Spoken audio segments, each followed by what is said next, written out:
Le système commercial mondial change rapidement. On repense, on se concentre sur ce qu'on peut contrôler, renforcer notre résilience au pays et diversifier nos partenariats. We have to build our resilience and broaden our global partnerships. These are things that each of us is determined to carry forward with urgency and determination. We will work to renew Canada's most important economic and security relationship, that with the United States, our largest trading partner. To that end, we're preparing for this year's review of the Canada-United States-Mexico agreement, and we agreed that we will meet monthly once those discussions begin. We're also focused on building new relationships. Canada has secured 12 new trade and security agreements across 4 continents in the last 6 months, agreements that will catalyze massive investment in our domestic industries, open new markets for our businesses, create tens of thousands of high-paying jobs for Canadians. Securing these agreements is a first step. More agreements will come. But what we need is a Team Canada approach to unlock their full potential and to unlock the full potential of the over 20 provincial trade missions that have been undertaken internationally in the less than the last year. So we agreed that to work further in partnership, we will create a Team Canada Trade and Investment Hub that will support trade missions and business delegations with federal, provincial, and territorial representatives. As Canada secures new partnerships abroad, we must also continue to work to remove interprovincial trade barriers at home, barriers that are costing Canadians roughly $200 billion a year. Notre gouvernement a adopté la loi sur l'unité de l'économie canadienne. Our government has passed the law, the Act on Canadian Unity with bipartisan support last June. This act eliminates all federal obstacles to internal commerce and to labor force mobility. Simultaneously, premiers have signed a number of agreements seeking to reduce barriers to interprovincial trade, and there's still work to be done. And we can always do more, especially when it comes to labor force mobility. The premiers and I have agreed that our internal trade ministers will meet in March to help move forward on removing more labor mobility barriers and to also identify and begin to improve certain federal regulations identified by the provinces and territories. The bottom line, we all agree that enabling nurses, teachers, tradespeople to work where they want, to take their skills where they're in high demand is right for them and it's right for Canada. A core focus of this meeting and our shared missions is nation-building infrastructure. We've already referred 11 projects to the Major Projects Office since our first meeting in Saskatoon less than a year ago.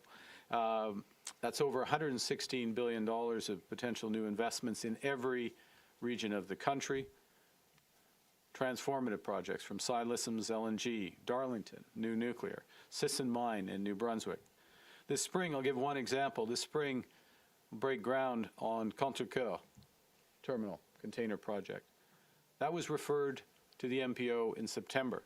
In just 4 months, we set up financing, structures, approved all the key permits, put a project oversight committee in place. This is a project that I say the shovels will be in the ground in the spring. Monsieur le Premier Ministre, félicitations. It will increase the capacity of Montreal Port by 60%, 60%, helping Quebec and Canada realize the full potential of our trade agreements and new export markets. Afin d'accélérer davantage l'approbation de projets in order to accelerate the approval of permits and authorizations within the framework of the One Project, One Review approach, the federal government has signed collaboration agreements with Ontario, with British Columbia, and New Brunswick. And conversations are currently underway with many other provinces, and I'm very much looking forward to concluding these agreements in the coming months. In the coming weeks, the federal government will release a draft, to be clear, a draft of our national electricity strategy, a strategy designed to complement provincial and territorial leadership. Our objective is to more than double the size of Canada's electricity grid, increase Canada's energy advantage, and deliver cleaner, more reliable, and more affordable power for Canadians. Ensemble, nous forgeons de nouveaux partenariats. Together we are building new partnerships.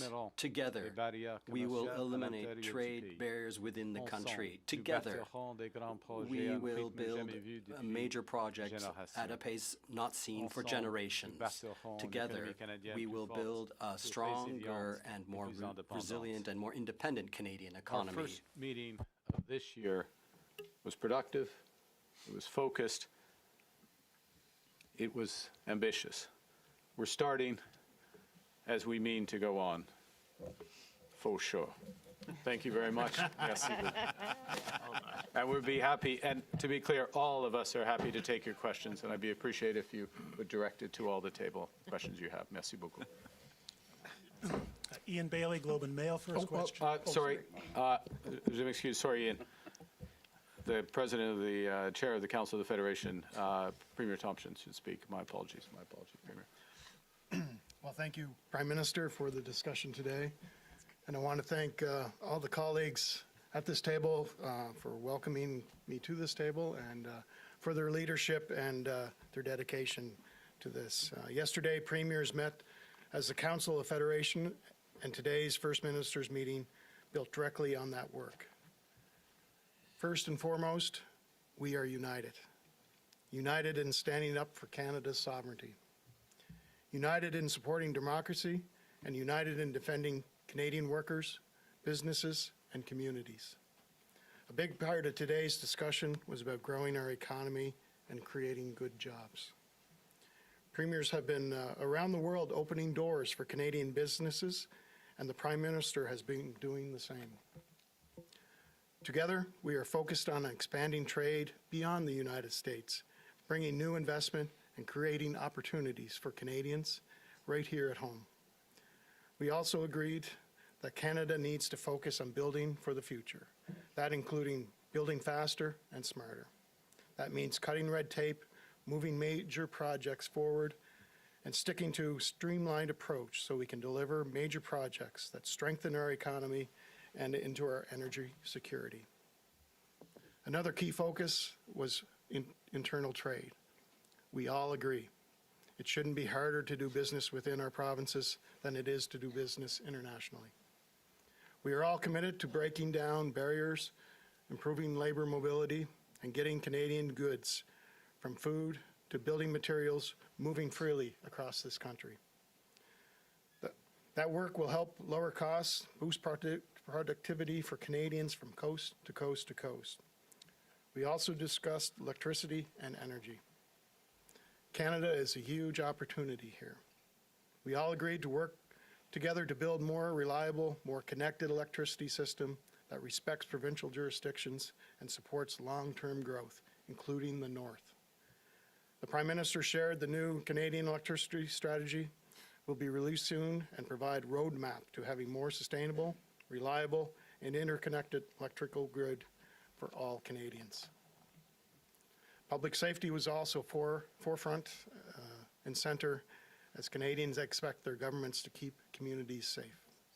We talked about border security, law enforcement, justice reforms, and we agreed the need for real, visible improvements to Canadians to see and feel. Finally, we committed to continuing this work together. Not just in this meeting, not just like meetings like today, but through regular engagement, including monthly updates throughout the CUSMA process.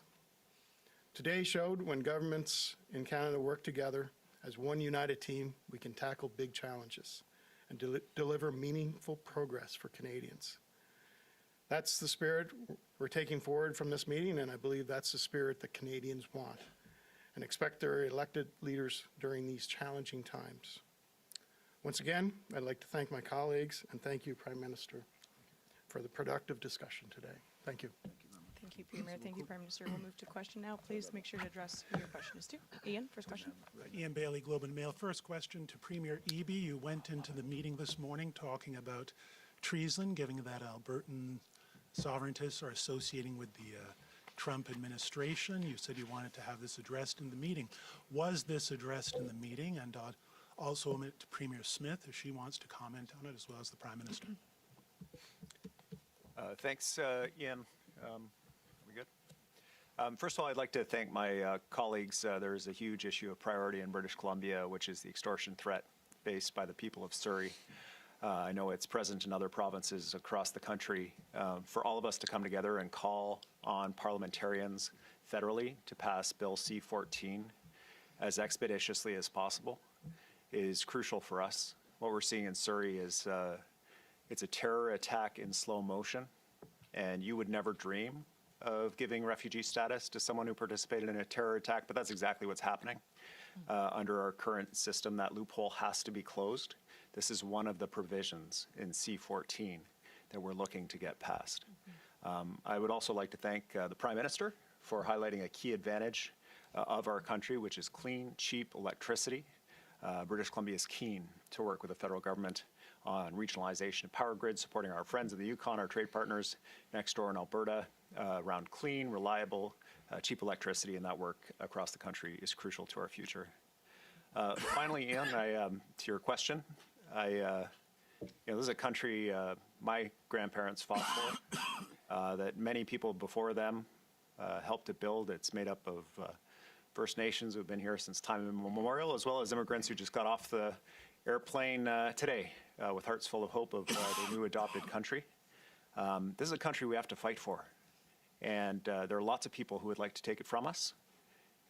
We need to express in this moment, especially when the country faces such a profound threat,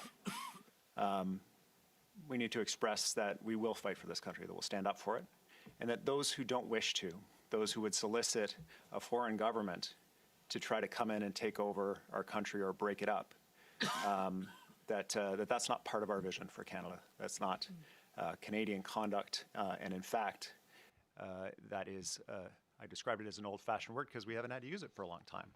In my opinion, that is treasonous activity, and it needs to be called out. It needs to be stopped. Now, I'm not talking about debates that we have inside the country among Canadians about how we order ourselves, our relationships between the federal government and the provinces, referenda that might be held.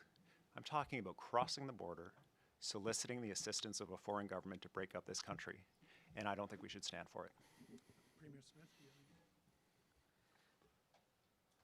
have I think it goes automatically. Oh, goes on automatically when I speak?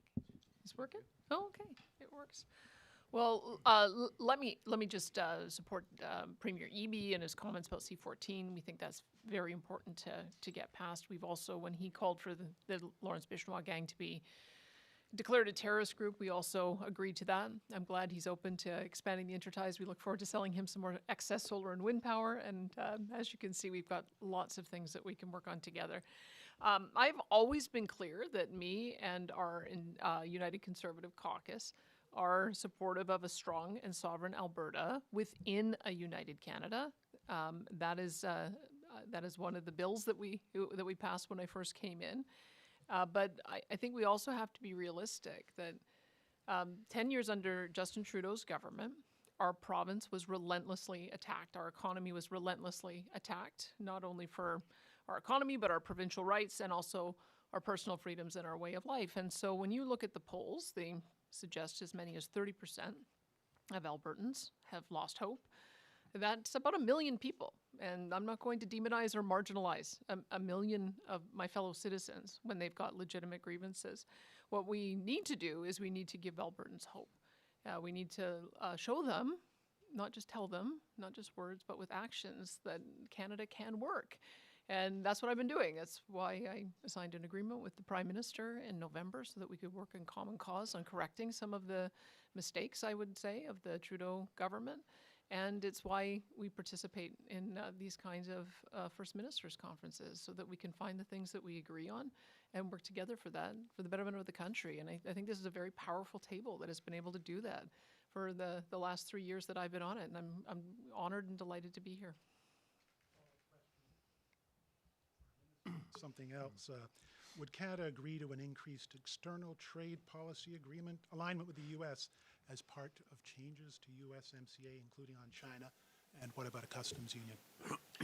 Well, I find one of the most effective ways to negotiate is not to negotiate in public, so we'll wait till we have the broader discussions with the United States as part of a review, not a renegotiation, but a review of CUSMA. Thank you. Next question, Mark.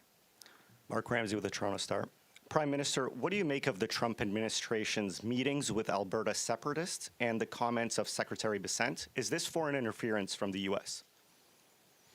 You know, the governments that are going to make a difference to Canada, to Alberta, to Canada, are at this table, I guess alongside with municipalities and working with our Indigenous partners.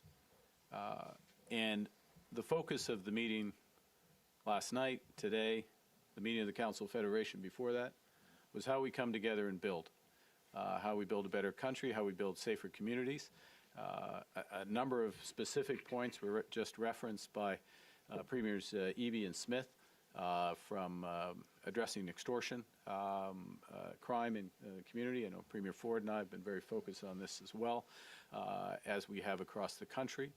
I appreciate the support of the premiers, all the premiers for Bill C-14. It's part of a bigger picture of measures that need to be taken.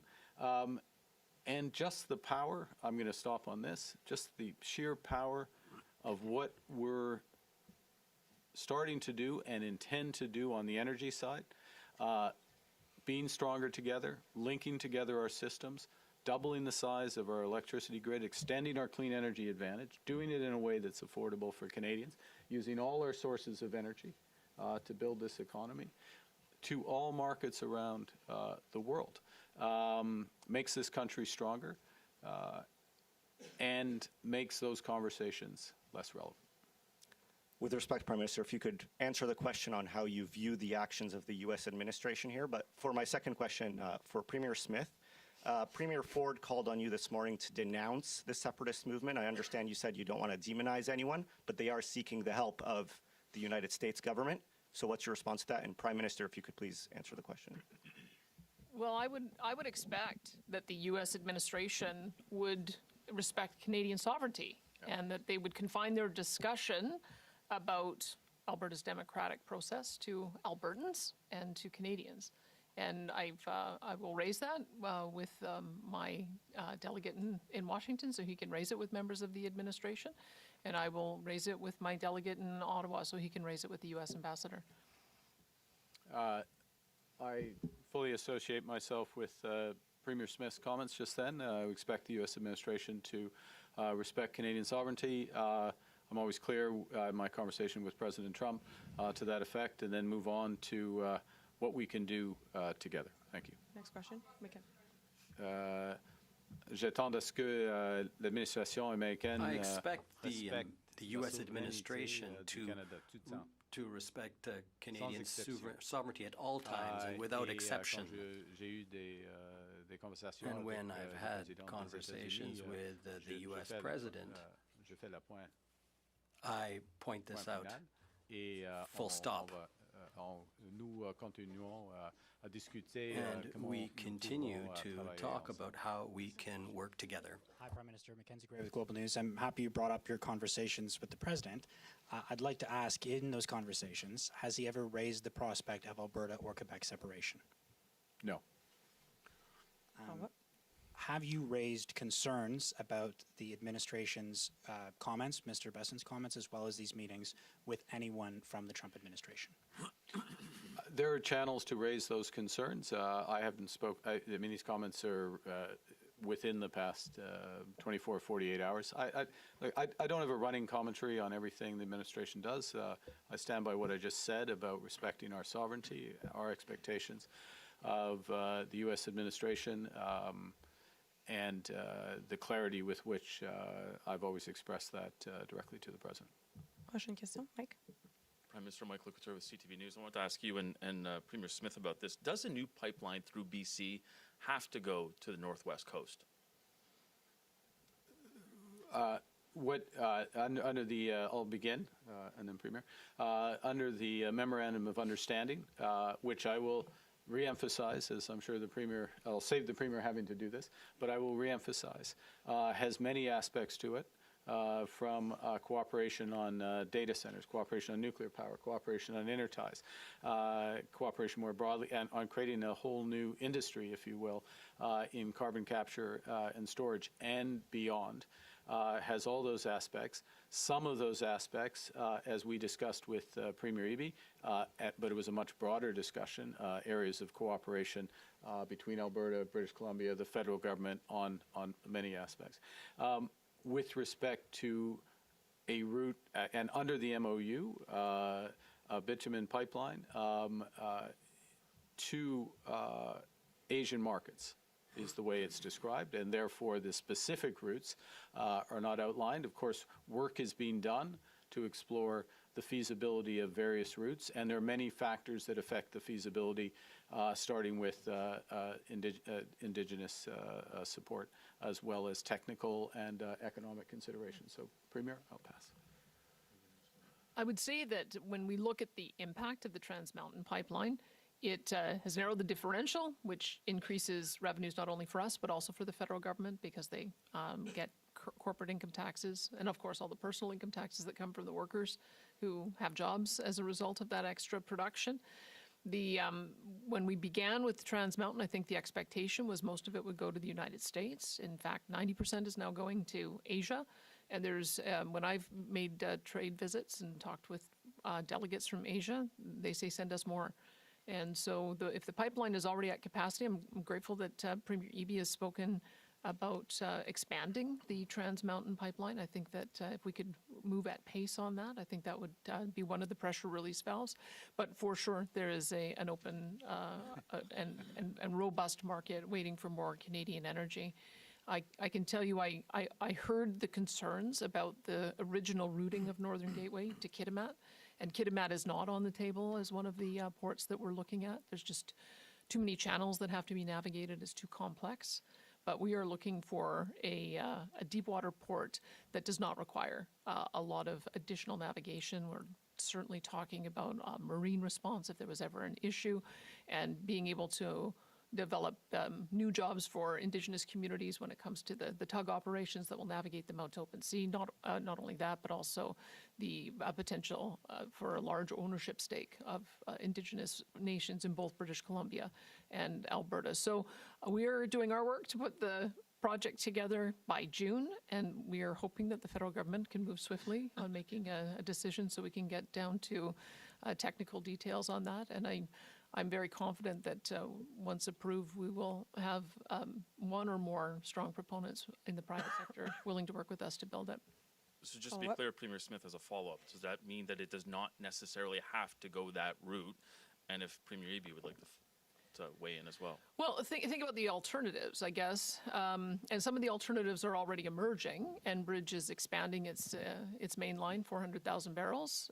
You've got South Bow, which is looking at the old Keystone assets, and partnering with an American company to build something in the order of 500,000 or more. There are other projects about moving more to the United States, but I think it kind of misses the point of the exercise. I mean, yeah, I suppose we could sell more to the United States, but why we're all here is we're trying to find a way to trade with each other and help each other and find new markets. The Prime Minister has said, let's try to double our foreign exports. And yes, we're going to continue to work with the Americans and continue to find ways to expand our production. But to find new markets, you have to go through different routes.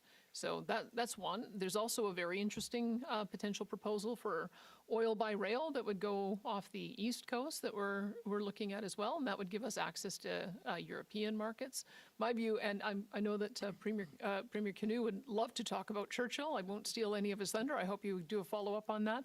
But I'd be very interested in talking to him and the Indigenous corporation he created about whether there's an opportunity out of Churchill as well. So my view is north. Oh, and I actually talked to Premier Simpson about the potential to go up north also. So north, south, east, west, we're willing to go in every direction.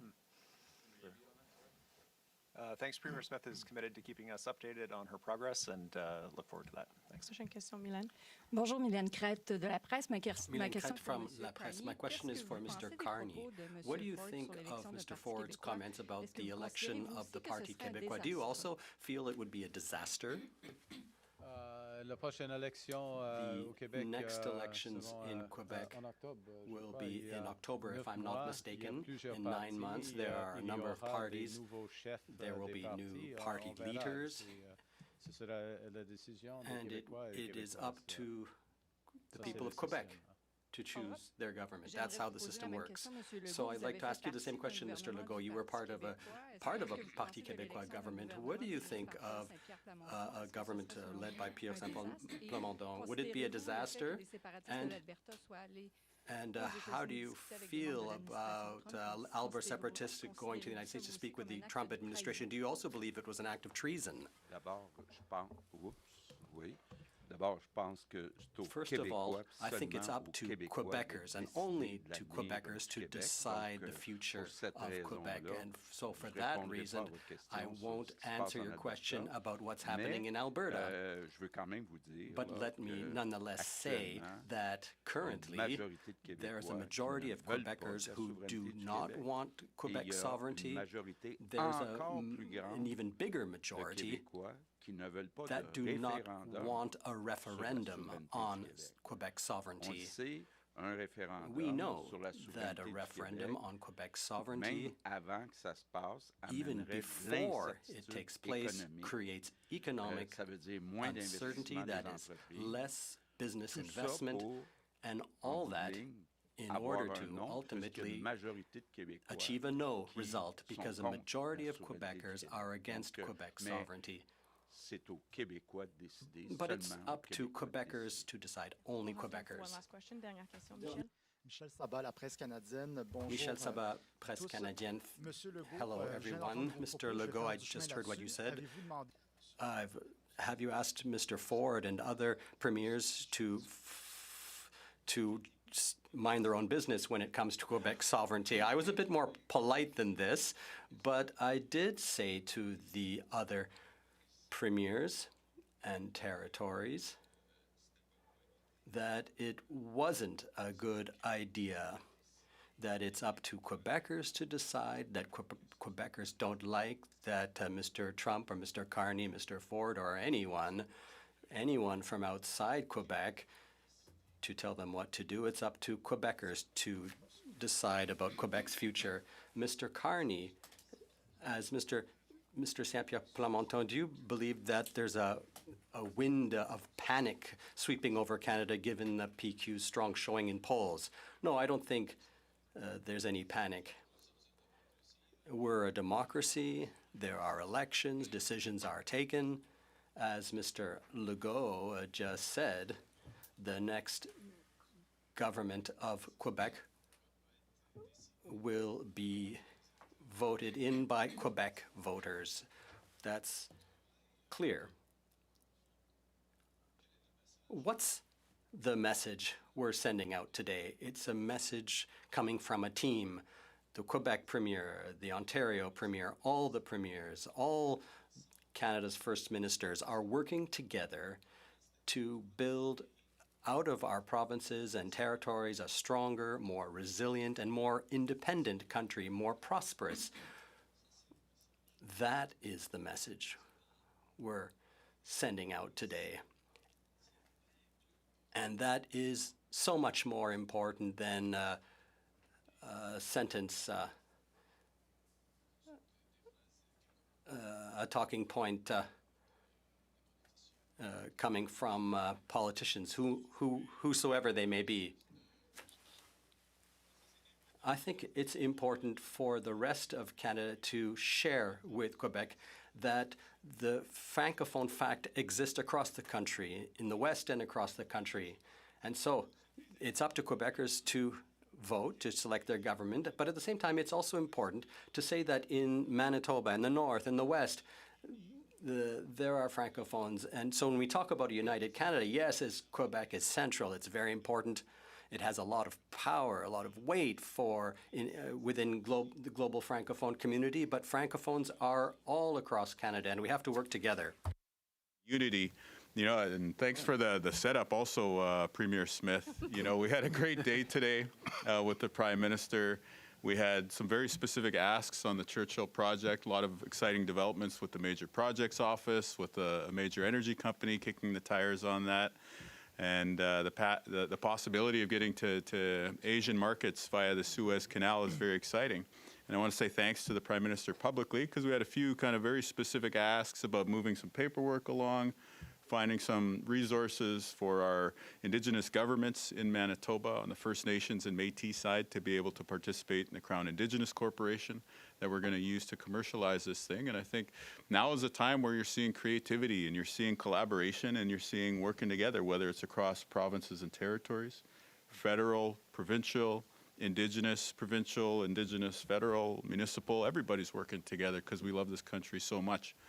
And I love the fact that we come out here at every press conference and there's always, trying to find the divisions and trying to find the things that we're not united on. They want there to be a heated rivalry between Doug Ford and I, but we're on the same team. I want you to We're going into the corners together. I want you to just take that image. For Team Canada. The heated rivalry between Doug Ford and Wild Canoe. And we're on the same team as well, Mr. Prime Minister. So if you want to lace up the skates, we're going up to Churchill next week, and you're more than welcome to join us as we build up this country, the true North, strong and free.